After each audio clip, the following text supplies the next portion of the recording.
Juan Cole is an American scholar and historian of the Middle East and South Asia. He's the Richard P. Mitchell Collegiate Professor of History at the University of Michigan. As a commentator on Middle Eastern affairs, he's appeared in print and on television and testified before the United States Senate. He's published several peer-reviewed books, including this one on the Middle East called Engaging the Muslim World. He's a translator of both Arabic and Persian, and since 2002, he's written the highly informative blog Informed Comment. I've been there as well, so we have full disclosure. You can follow him on Twitter at JRI Cole, and he joins us today from his office in Ann Arbor, Michigan via Skype. Professor Cole, welcome to Worldview. Thanks so much, Dennis. How are you? I'm doing well, sir. Hopefully you're doing well as well. We seem to be having quite a period of 2 weeks or so in Syria. We're now up to 60,000 or so confirmed dead. Bashar al-Assad went on television over the weekend after shutting down the internet to attack all of the rebels. It just seems to get bloodier and bloodier there. My question for you, sir, is how does this end, and what does the role of Syria, in whatever form it ends up, mean to the broader region? Well, of course, one doesn't know how it ends. If we go by the trend lines, it seems clear that the revolutionaries have more territory every month than they did the previous month for the last 18, and that the regime has less authority, less territory. In recent weeks, the revolutionaries have begun successfully attacking military bases in the north, taking them, ransacking them for heavier weaponry than they had had access to before. That's not a good sign for a regime when its military bases are falling into the hands of revolutionaries and the weapons are going to them. And they've shot down helicopter gunships and so forth with the anti-aircraft batteries that they're capturing. They've also started attacking the airports in Aleppo and the capital of Damascus, and denying the regime the ability to get resupplied by Russia and Iran by air, or at least making that much more difficult. So my guess is eventually the regime will fall. It's being strangled, but it could take a while. Professor Cole, where does the role of Russia and Iran come in here? I mean, Russia's traditionally had interests militarily and obviously in oil, and Iran obviously is a key instigator throughout the entire region. Could you elaborate a little bit on what both of those nations are doing and how are they expressing themselves in the current conflict? Well, with regard to Russia, I mean, there is an economic element to the relationship with Syria. Syria has been a major purchaser of Russian-made weaponry to the tune of billions of dollars, and there is an agreement between Syria and Russia that the Russians can use the Tartus naval base on the Mediterranean. It's the only naval base that the Russians have access to on the Mediterranean. And so there are some material reasons for the Russians to support the regime. Then there's history. There's the Ba'ath Party in Syria, which has ruled the country since the 1960s, is a longtime client, first of the Soviet Union and then of the new Russia. But in my view, the thing that's driving Russian support for Bashar al-Assad above all is geopolitics. I believe that Vladimir Putin, the president of Russia, wants to rebuild Russia's position in the world as a geopolitical power and sees reviving the old Soviet client states and the relationship with them as key to creating an alternative to the American power system in the world. And so I think Putin is very eager that al-Assad not fall and that Syria not go the way of Libya and go into the Western orbit. We've also got a series of neighbors to Syria that could be otherwise affected. I mean, we've seen quite a bit of activity in Lebanon. We've seen quite a bit of activity further on south into Gaza. Can you talk a little bit about what's happening there and what role, if any, the United States and European powers would play in trying to settle that area down? Well, yeah, Syria is a little bit like Germany in the sense of being surrounded by the rest of the region, with many countries on its borders, Jordan, Israel, Lebanon, Turkey, and Iraq. What's happening there has implications for all of those neighbors. They're very worried. Saudi Arabia and more distantly Qatar are key supporters of the revolutionaries. Qatar in particular seems to be sending money and supplies. The U.S.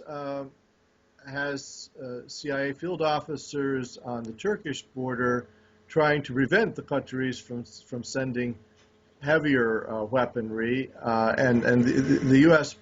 doesn't seem actually to be sending weapons, although it may behind the scenes be doing some covert training or liaising with the revolutionaries.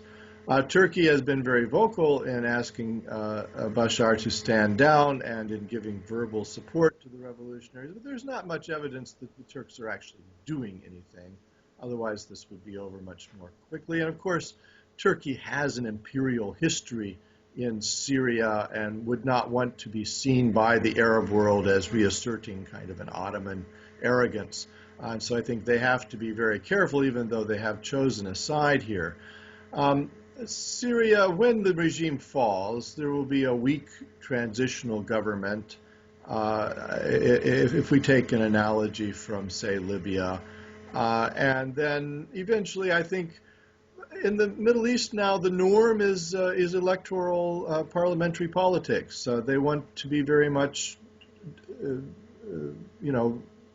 with regard to government, they've thrown in with you lot. They want prime ministers and parliaments and so forth. And so I think I think this is a big change, because before they wanted a man on horseback. But I think that after a period of time, a year or whatever it would be, 18 months, they will have elections, and there will be a parliamentary system in Syria in the medium term. But of course, once a government falls, once a country falls apart in this way, rebuilding institutions, rebuilding the state, rebuilding the army and the police takes a long time. And so Syria is going to be a rather seedy place, I fear, for some time to come. We're talking with Professor Juan Cole on Worldview with Denis Campbell. Professor Cole, we've seen Israel now, at least peripherally, meddle a bit in the United States elections on the side of candidate Mitt Romney, and the current right-wing government appears to be taking some rather extraordinary steps to ramp up settlements in Gaza and the West Bank, yet there seems to be, as usual, no real progress towards any solutions. With the nomination of Senator Hagel and Congress using Israeli support as a litmus test and a bit of a cudgel against him, how does this help solve the ongoing crisis in that part of the region, just to the south of where we were talking? Yeah, well, the far right-wing government of Benjamin Netanyahu and his ally Avigdor Lieberman is committed to annexing the West Bank, the Palestinian West Bank, the part of the British Mandate Palestine that was not awarded to Israel in the 1947 United Nations General Assembly partition plan, but which was conquered by Israel in 1967 and has been settled by Israel ever since. If you include all of the previous West Bank, including the parts that were annexed to Jerusalem, the Israelis have on the order of 600,000, some people say 800,000 settlers now on that Palestinian territory, so it becomes increasingly implausible that it's a place that you can put a Palestinian state. And in my view, the thing that's missed in all this is that the Palestinians are stateless. Stateless people are, they have no real rights. They don't have real property rights, because if someone invades your home, how do you get them back out? Well, that you have a title deed and so forth. But if you have no state, the police are on the side of the home invaders, and you really have no firm property rights. You have no human rights. People can treat you as they will. They can arbitrarily imprison you. They can take away your water and your land. So this is what's been happening to the Palestinians in the occupied territories. They have no rights, and it is a situation that has persisted now since 1948 in some ways, and it's intolerable. There are only probably about 12 million stateless people in the world, and they are considered dire human rights subjects by the UN, and aid is given them, and things are done for them, and their situation, is regularized. But with the Palestinians, who are the largest group among these stateless people, nothing is done for them, and they're actually made more and more helpless and stateless over time. So the United States is among the primary reasons for which this situation persists. It has asserted that this area is its sphere of influence. It agitates against Europe really playing a big role.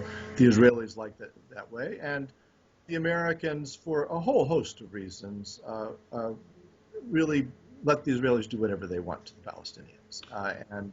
So they're collaborators in this situation. They pose as mediators, but they're collaborators with the Israelis. Sure. I